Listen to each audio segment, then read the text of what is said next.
दोस्तों SRM contractor IPO से related बहुत बड़ी अपडेट सामने आई है। लगभग 4 करोड़, जी हाँ दोस्तों, 4 करोड़ के शेयर्स यहाँ पे बाय करे गए हैं। और ज़बरदस्त बात तो यह है कि ये न्यूज़ बहुत ज़्यादा जगह अवेलेबल भी नहीं है।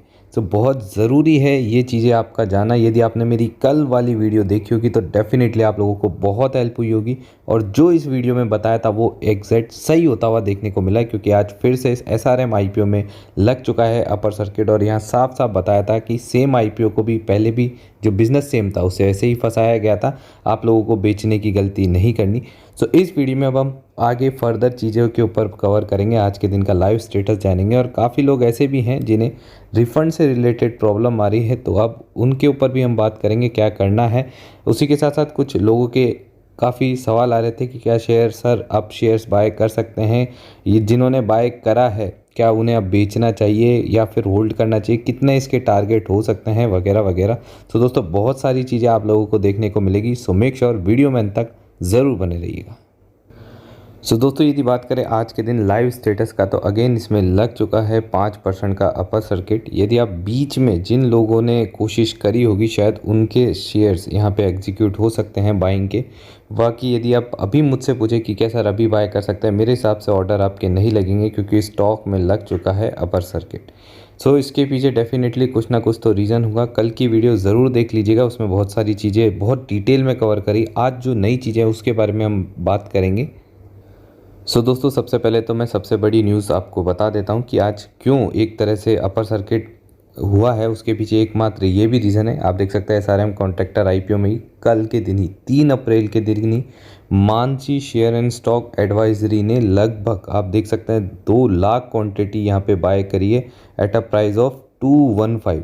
आप देख सकते हैं जहां रिटेलर्स को डराया गया था, काफ़ी लोगों ने फियर में आके शेयर को सेल आउट कर दिया था, वहीं इन्होंने ये शेयर्स बाय करें। और ये यदि आप लोग इसके प्राइस की बात करेंगे तो ये लगभग करोड़ों का माल, जी हाँ दोस्तों, करोड़ों का माल यहाँ पे इन कंपनी ने बाय किया गया। तो इससे साफ साफ पता लगता है कि इतनी बड़ी कंपनी इतने छोटे आईपीओ में इतना ज़बरदस्त माल उठा रही है।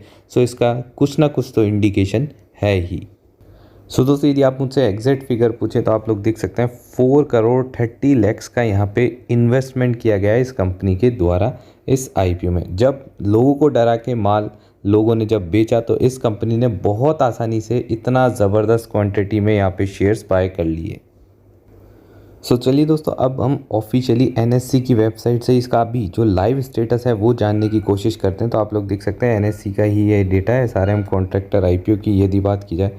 अभी आप देख सकते हैं इसमें 5% का अपर सर्किट लग गया है और टोटल बाइंग क्वांटिटी कितनी है 2,36,000। आप देख सकते हैं ऑलरेडी इतने लोगों ने एग्जीक्यूट ऑर्डर लगा के रखा हुआ है। जो लोग सोच रहे हैं सर क्या इसमें बाइंग कर सकते हैं, तो बहुत मुश्किल है। ऑर्डर आप चाहें तो लगा के छोड़ सकते हैं, पर अभी इसमें बाय करना मुझे नहीं लगता समझदारी होगी, क्योंकि ऑर्डर आपका एग्जीक्यूट ही नहीं होगा। और दोस्तों दूसरी एक और ज़बरदस्त बात आप लोगों को बताने की मैं कोशिश करूंगा कि आप देख सकते हैं एसआरएम कॉन्ट्रैक्टर आईपीओ की यदि साइज़ की बात करें तो वो सिर्फ और सिर्फ था 130 करोड़। इसलिए इसे मैन्युपुलेट करना कोई बड़ी बात नहीं है। हुआ क्या था, जब ये आईपीओ लिस्ट होने वाला था उससे पहले लोगों ने ज़बरदस्त इसमें ऑर्डर, जो ऑपरेटर्स एक तरह से कह सकते हैं, उन्होंने ज़बरदस्त ऑर्डर लगा के रखे, जिस कारण इसका ग्रे मार्केट प्रीमियम एकदम से सडन बढ़ता गया। लोगों को कॉन्फिडेंस आया, फिर जैसे ही एग्जीक्यूट होने, क्योंकि आपने देखा होगा यदि काफ़ी लोग इसमें एक्टिव रहे होंगे, जिन लोगों ने देखा होगा लगभग 9:40 9:45 के बाद ऑर्डर एग्जीक्यूट नहीं होते, 9:42 तक ज़बरदस्त इसका प्रीमियम था। फिर एकदम से बहुत बल्क में, मेरे हिसाब से तो कहीं ये लिखा नहीं होगा, पर मैं जो मेरा एक्सपीरियंस है उसके हिसाब से बता रहा हूँ, बहुत सारे जो ऑर्डर्स हैं वो कैंसिल कर दिए गए, जिसके कारण सडन जो 40% का प्रीमियम लिस्ट कर सकता था आईपीओ, फुल्ली कैपेसिटी थी, वो सिर्फ और सिर्फ हुआ 2.5% पे। पर डेफिनेटली यदि आपने मेरा कल वाला वीडियो देखा होगा उसमें मैंने 100% यही कहा था, कोई ज़रूरत नहीं इसे बेचने की, ये ज़बरदस्त इसमें पोटेंशियल है।